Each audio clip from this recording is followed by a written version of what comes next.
Desde hace décadas, Brasil enfrenta el desafío de equilibrar el desarrollo económico con la protección de la Amazonía y de las comunidades indígenas que viven en esa región. Agronegócio, mineração, várias coisas assim fazem com que vão destruindo a Amazônia, né? El gobierno de Brasil busca liderar la agenda ambiental internacional con medidas y planes muy ambiciosos, pero sectores como el agronegocio y la minería advierten de posibles consecuencias económicas de medidas muy estrictas. Eu acho que é um interesse não só do Brasil, mas como de todo o globo terrestre, todo mundo, né? Esta semana en Cartas sobre la Mesa estamos en Brasil, donde vamos a estar analizando un poco la realidad ambiental de la Amazonía, los desafíos y también la protección de las comunidades indígenas. Nuestra agricultura depende sobre todo de las lluvias.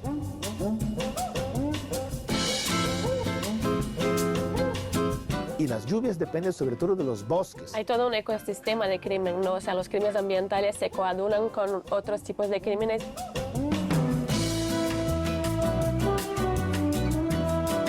Y pues toda la región de Amazonía es crucial para lo que es la geopolítica del narcotráfico. Todas las políticas en defensa del medio ambiente chocan ahora mismo.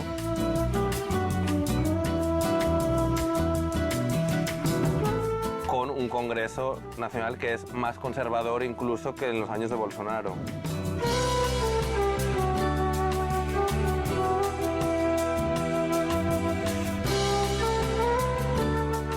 Hola, bienvenidos a Cartas sobre la Mesa. A ver, que hemos hablado de la Amazonía varias veces cuando hemos venido aquí a Brasil en anterioridades, pero me acuerdo que la última vez el gobierno era otro, era el del señor Jair.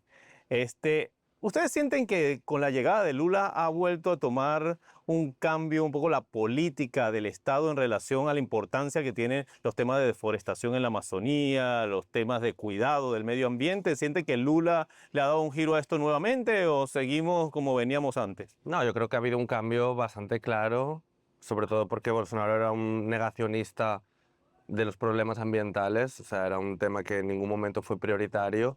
Y eso se trasladó sobre el terreno, eso incentivó mucho a los deforestadores, a las personas que cometen delitos ambientales y la deforestación en la Amazonía aumentó muchísimo. Ahora con el cambio de gobierno han vuelto un poco las políticas serias, políticas públicas para frenar la deforestación y ya están empezando a dar resultados. Había una política claramente antiambiental, no solo que no se preocupaba con el ambiente, pero que estaba en contra, literal, ¿no?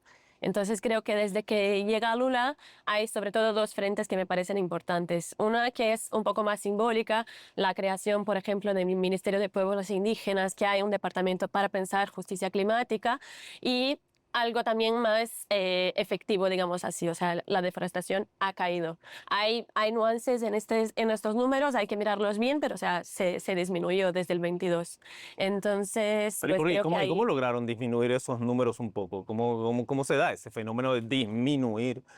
Yo creo que antes, o sea, es importante el punto que Victoria nos pone, porque no estamos hablando solamente de un cambio en política o en intención. Estamos hablando en una actitud totalmente distinta entre un gobierno y el otro gobierno. O sea, un gobierno no era, como dice Victoria, no era un gobierno que no se preocupaba con la agenda ambiental. Se ocupaba muchísimo de ella, en contra. Entonces, ahora... Pero ¿cómo se puede estar, o sea, cómo funciona en contra? O sea, exactamente Bueno, había un ministro de Medio Ambiente, por ejemplo, que se descubrió en conversaciones que su gran interés era aprobar leyes para flexibilizar la legislación ambiental. Que no estaba para protegerla, sino que para permitir que la deforestación estuviera cambiando. Lo de poner el zorro a cuidar del gallinero, pues ya. Otra cuestión, decirlo claramente, implementarlo claramente, que no va a implementar áreas protegidas, no se va a crear tierras indígenas. De hecho, no creó ninguna tierra indígena en 4 años. El cambio en la intención todavía, y ya vamos por casi 2 años del gobierno Lula, y tenemos muchos cambios en términos de intención, en términos de cómo se está manejando y qué tipo de personas se están poniendo en las agencias ambientales, en el órgano que cuida de las áreas protegidas, la creación del Ministerio de Tierras Indígenas, de Pueblos Indígenas. Sin embargo, y tenemos los números de deforestación en la Amazonía que lo están disminuyendo con comando con control, con inteligencia. Eso es parte de la estrategia. Y vamos a explicarle un poco a la gente cuál es la principal amenaza que sufre el Amazonas. Pues siempre escuchamos el término deforestación, esto, agronegocio, pero ¿qué es lo que realmente está pasando? El primer tema tiene que ver, desde mi punto de vista, con lo que se llama nosotros llamamos de grilagem de tierra, la invasión de tierras públicas, de bosques públicos no destinados, no designados, no son tierras, áreas protegidas, todavía no son tierras indígenas, no son territorios tradicionales, pero son tierras públicas. Y la gente, los privados, están invadiendo, ocupando estas áreas y lo primero que hace es la deforestación. Como vector, como inductor de la deforestación, Pero, la pero ganadería. esta gente son empresarios, vienen o es simplemente gente que se muda allí, o sea, ¿cuál es la intención en general? Hay de todo. Hay de todo, hay mucho de todavía esa sensación de una tierra de nadie que puede ser conquistada y la gente se apropia de ella de manera ilegal, pero hay muchas organizaciones grandes, empresarios poderosos que utilizan a las personas de a pie, que son personas necesitadas en una región muy empobrecida y que la manera fácil de subsistir realmente es talar o quemar una porción de selva y poner ganado. De fondo también, aparte de este tema del terreno, está la falta de alternativas sostenibles, duraderas, de largo plazo y de larga escala para muchísima gente, porque a veces desde fuera parece que la Amazonia es como un santuario de árboles inmenso, y lo es, pero viven muchos millones de personas en ese territorio, Claro. que es más grande que Europa. Son 35 millones de Claro, personas entonces viviendo ahí. Claro, esas y hay personas- que pensar que, o sea, la población, 76% están en las ciudades. O sea, no es simplemente floresta. Está el Exacto. tema de las ciudades también amazónicas, ¿no? Es importante tener claro que deforestación y asimismo la minería no son actividades que son de bajo costo. Hay que tener mucha inversión. Sí. Los maquinarios, los equipos que se usan para eso, que se ocupan para esas actividades, son carísimos. O sea, siempre ahí está la gente que está empobrecida, que está buscando alternativas, pero siempre por detrás de ellos Claro. hay personas con mucha plata y con mucha capacidad de inversión. Por otro lado, algo novedoso que es recién como de la última década en Amazonía, es la presencia del crimen que organizado está creciendo y la mucho. conexión del crimen organizado con los crímenes ambientales. Entonces, esto es algo que se va a tener que poner muchísima atención. Hay todo un ecosistema de crimen, ¿no? O sea, los crímenes ambientales se coadulan con otros tipos de crímenes y, por ejemplo, la minería ilegal de oro está muy relacionada con el tráfico de drogas. Y pues toda la región de Amazonía es crucial para lo que es la geopolítica del narcotráfico, ¿no? Para como un camino de... Una ruta de muy grande exportación. para coca, para marihuana, que sale desde los Andes, desde Colombia y pues de ahí a África y a Europa, ¿no? Y se mezclan incluso con actividades que son legales, porque también, o sea, el dinero que circula y que se consigue con la minería ilegal de oro, o sea, se paga más violencia para conquistar personas y territorio. En Pero suma, es un tradicionalmente poco- siempre el problema había sido o ha sido el agronegocio, ¿no? El ganado. Además, Brasil es un país, vamos, carnívoro 400%. Aquí vas a cualquier restaurante y los famosos rodillos y carne. Cuando hablamos de sostenibilidad, esto precisamente se está buscando un cambio en la cultura del brasilero, de tratar de decir, oye, mira, vamos a bajarle un poco, vamos a empezar a comer Bueno, el menos. brasileño no tiene toda la culpa en realidad, porque lo que hace Brasil es exportar carne, que es el primer exportador de carne bovina del mundo. Y hay 15 millones de hectáreas que están desmatados, o sea, desforestados y que están abandonados. Con la cantidad de tierra hoy que ya está deforestada, es suficiente para la producción. O sea, no se necesita más tierras. No está esta relación entre deforestación y consumo. O sea, no está. Pero no hay duda que hay una correlación directa entre la deforestación y la ganadería, la expansión de las Claro, pastizales. claro, evidente. En una zona, todo El lo arco que llamamos del nosotros el desmatamiento. arco de la deforestación, ahí está, nosotros podemos ver claramente dónde están los puestos, las industrias de carnicería, ahí está, ahí donde está el concentrado de la deforestación. Y hay más, o sea, justo el arco de la deforestación son de tierras privadas, De ¿no? tierras privadas y de tierras públicas que están ocupadas. Invadidas. invadidas por Exacto, que privados. no tienen, o sea, que no son áreas protegidas, que no son tierras indígenas, lo que tú hablabas antes. Pero y pensando un poco en el gobierno, ¿cómo hace un gobierno para manejarse entonces? Porque si Brasil, una de las principales industrias que tiene, que lo conocemos, es precisamente la exportación de ganado.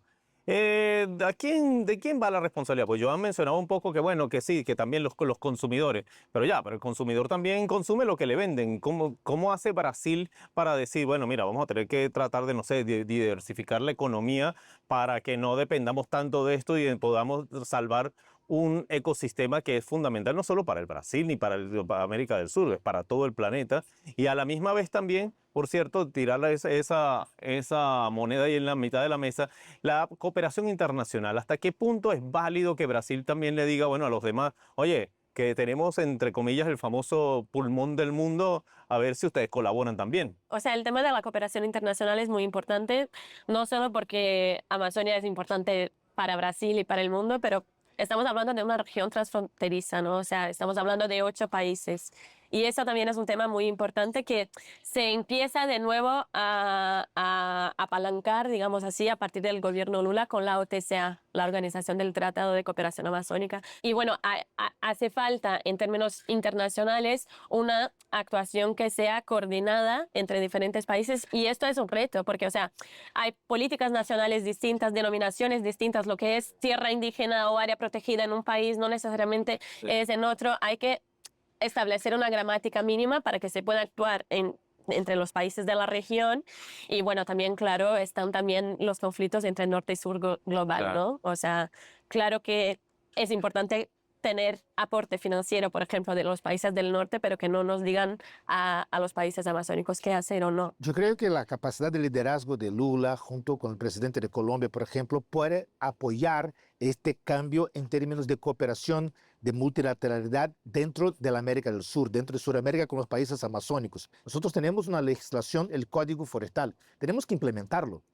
Se aprobó, la versión actual se aprobó en 2012 y hasta hoy no se está completamente implementado. Si Brasil decide, toma la decisión política y económica de implementar su protección de bosques en tierras privadas y su sistema de áreas protegidas en cooperación con los países amazónicos, tenemos la capacidad de decir al mundo, sobre todo al norte global, mira, estamos haciendo nuestro trabajo, pero tenemos que tener la cooperación financiera internacional. Y eso vamos a entrar en términos. Brasil está coordinando la propuesta de un fondo tropical para bosques tropicales con los países, incluyendo los países de Sudamérica, pero también los países asiáticos y del continente africano que tienen bosques tropicales. Entonces hay que tener inversión para bosques tropicales, para la protección de bosques tropicales, no solamente para garantizar que no se van a talar estos bosques, pero que se puedan aprovecharlos económicamente de manera Que sostenible. valgan más dinero en pie que talado. Así es. Y hay que sea pensar, por o sea, que el servicios o por cambio trabajo. climático tiene un impacto en el PIB, ¿no? O sea,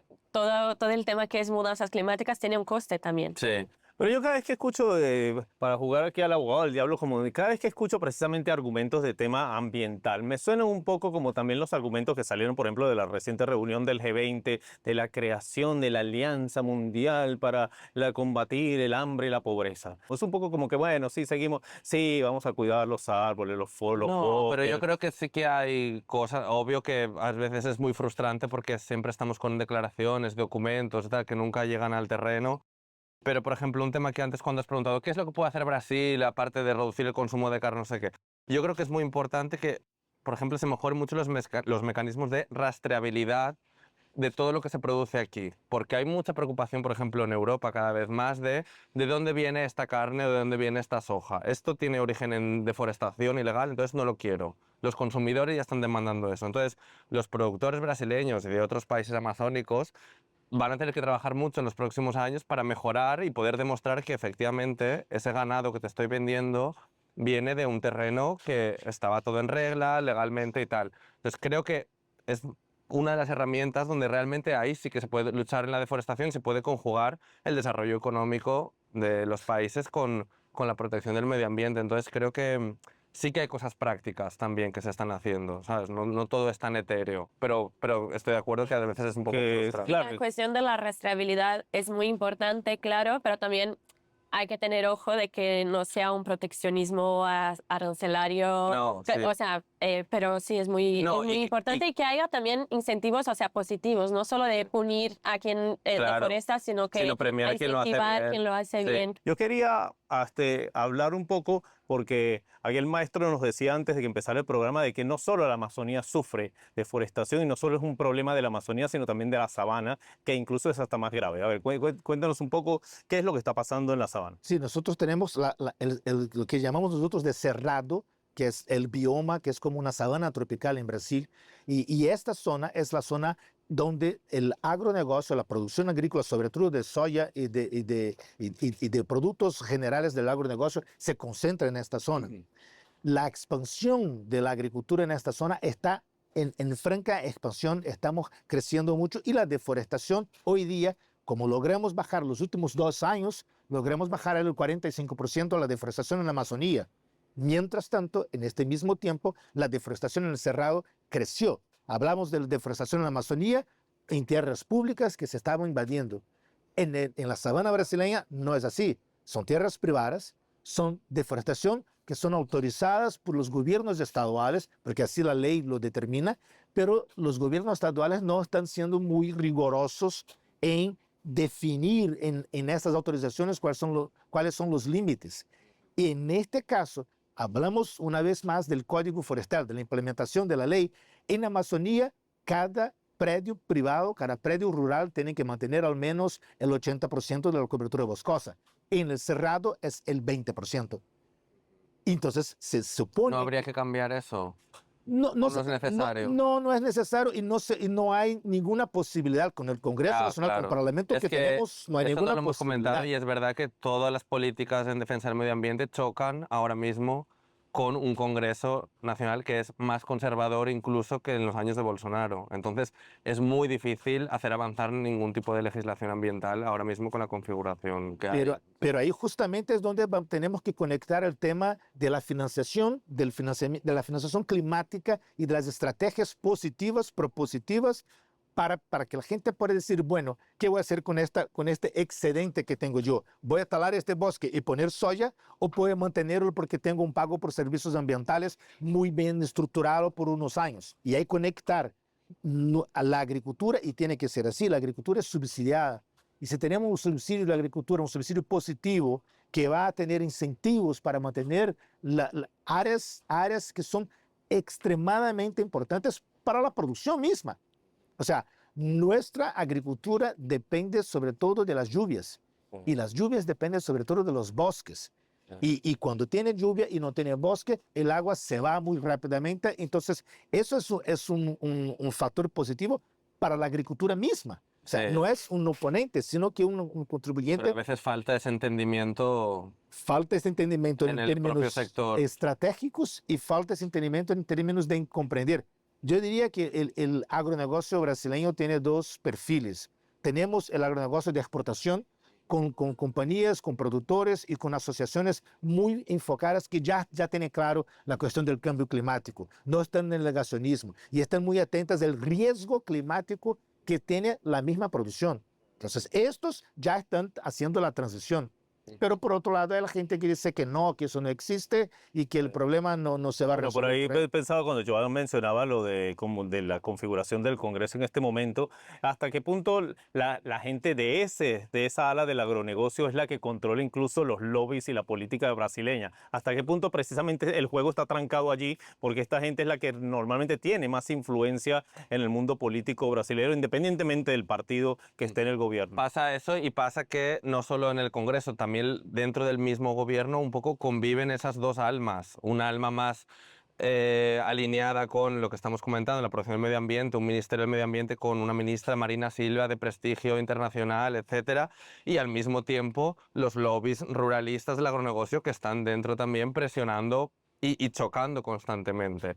Y hay muchos ejemplos. Hay, por ejemplo, el caso de la BR-319, que es una carretera enorme que cruza la Amazonia y que está sin asfaltar desde hace muchos años. Y todo el mundo, los ambientalistas, todo el mundo sabe que si eso se asfalta, va a explotar aún más la deforestación en esa zona. Y hay muchísimas presiones. Y Lula, el propio gobierno, ya se ha declarado favorable a asfaltar esa carretera. por las presiones de los productores de la zona, etc. Entonces, es todo el rato un choque dentro del propio gobierno a ver cuál de las dos caras prevalece. Claro, y dentro mismo, o sea, del Ministerio de Medio Ambiente y el Ministerio de Minas y Energía, Claro. también hay justo este choque muy intenso. Con lo del ¿no? petróleo, de la El foz petróleo de en la foz de Amazonas. Amazonia, por ejemplo, en lo que es la margen ecuatorial, en la costa norte de Brasil, desde Amapá hasta Río Grande del Norte. Petrobras quiere hacer un estudio para buscar petróleo y pues hubo un choque año pasado muy intenso entre los dos ministerios, ¿no? Por un lado, la ministra Marina Silva diciendo, no, o sea, hay que haber un techo, no se puede hablar de transición y a la vez que hablas de transición, hablar en explotar más petróleo. Y por otro lado, el Ministerio de Minas y Energía, la Agencia Nacional de Petróleo diciendo que no, que puede ser una explotación segura, que es importante asegurar autonomía energética, en fin. Entonces ahí está. No existe explotación segura. Es la falacia más grande. No, y no existe transición energética si continuar explotando petróleo como si no hubiera mañana. O sea, Entonces ahí está, ¿no? O sea, como hablábamos Se lo, desde que el se lo compren a Venezuela, que comienzo. lo tienen allá al ladito y le sale más barato. Pero ven acá, a todas esto que está pasando, como para concluir, obviamente en un país como Brasil, que precisamente goza de una riqueza natural tan amplia, pero también de recursos, de posibilidades de tener petróleo, soya, etcétera, etcétera. Genera, es parte de lo que vivimos en el mundo actualmente, un poco esa, yo le llamo confusión, en donde no sabemos muy bien a dónde vamos, si de verdad hay que ser conservacionistas 100% y no importa, bueno, tenemos que ganarnos el pan como sea, o los que votan ya, pero es que la modernización es necesaria para ampliar, para lograr la equidad mundial. Le pasa eso a Brasil, ese es el problema, que están esos dos polos diciendo, no, pero bueno, ¿y de qué vamos a vivir? Sí, ok, no explotemos nada, ok, ¿de qué vivimos? ¿De qué va a vivir Brasil? ¿De qué van a vivir las millones de personas que ocupan este enorme territorio? Creo que hay muchas cosas ahí. Cuando tú miras los municipios en la Amazonía con índices más altos de deforestación, no son los que tienen un IDH municipal, un IDH, índice de derechos. Ah, no, bueno, pero es que el dinero se viene para acá. Claro, o sea, pero no es que se está invirtiendo en más salud, educación en lugares que se está deforestando, pero hay que pensar en términos de desigualdad también, ¿no? O sea, no se puede hablar de protección ambiental sin hablar en justicia social, en justicia ambiental. Entonces ahí está un poco el tema. Y cuando vamos a ver, creo que el tema de la sostenibilidad, eso que podemos empacar Esa palabra. esta en la sostenibilidad. Y este tema tiene mucho más que ver con nuestra salud, con el bienestar de la humanidad, de las personas, de la gente, que del planeta. El planeta estaba aquí antes de nosotros y va a seguir después de nosotros. O sea, cuando hablamos de qué modo vamos, qué patrón de producción queremos implementar, qué padrones de consumo queremos implementar y cómo tenemos justicia, porque la cuestión de los impactos del cambio climático, lo que vemos en todo el mundo, es no solo en Brasil, en Europa, en Asia, en Estados Unidos, los que más sufren, los más afectados con los eventos climáticos extremos son los más pobres, son los más vulnerables. Entonces, si tenemos que cambiar un poco la cuestión de los subsidios, ¿dónde voy a poner los recursos? La pandemia nos enseñó claramente y nos haber enseñado claramente, cuando tenemos un problema, son los fondos públicos los que resuelven. No son los Claro, privados. no son los fondos Los privados. privados son los que apalancan innovación y otras cosas, pero cuando hay un problema, el problema se va a solventar con los recursos. Sí, bueno, cuando hay un problema, el privado no va a poner su dinero y dice, bueno, No que lo pone su resto para dinero, eso está el así es. gobierno, ¿no? Así es. incluso los que dicen que hay estado mínimo, son los primeros que luego quieren que el Estado claro. les socorra Les cuando socorra. hay problemas. Fue lo que pasó. Bueno, les agradezco muchísimo a Joan, a Beto y a Victoria que hayan venido hoy a Cartas sobre la Mesa. Yo creo que el mensaje está muy claro, ¿no? Al final tenemos que ver qué mundo es el que queremos, tenemos que pensar un poco hacia dónde de verdad nos queremos dirigir, porque yo creo que estamos de verdad en unas épocas muy confusas y es normal. Los periodos históricos son periodos realmente de 200, 300, 400 años para que haya cambios generales y nosotros como que nos ha tocado este momento de la digital con lo análogo, con esto, con la sostenibilidad, que sí, que no, que mira, que no produzcamos, pero que sí produzcamos, que saquemos petróleo, que no lo saquemos y nos estamos volviendo locos. Pero yo creo que es un mensaje sobre todo para ustedes ahora que desde acá les aprovechamos de mandar un cariñoso mensaje de feliz Navidad y de feliz año nuevo 2025 para ver si el año que viene, pues bueno, refrescamos ideas un poco y de verdad concientizamos hacia qué mundo queremos dirigirnos el año que viene. Los esperamos en enero, por aquí, por Cartas sobre la Mesa desde RT en Español.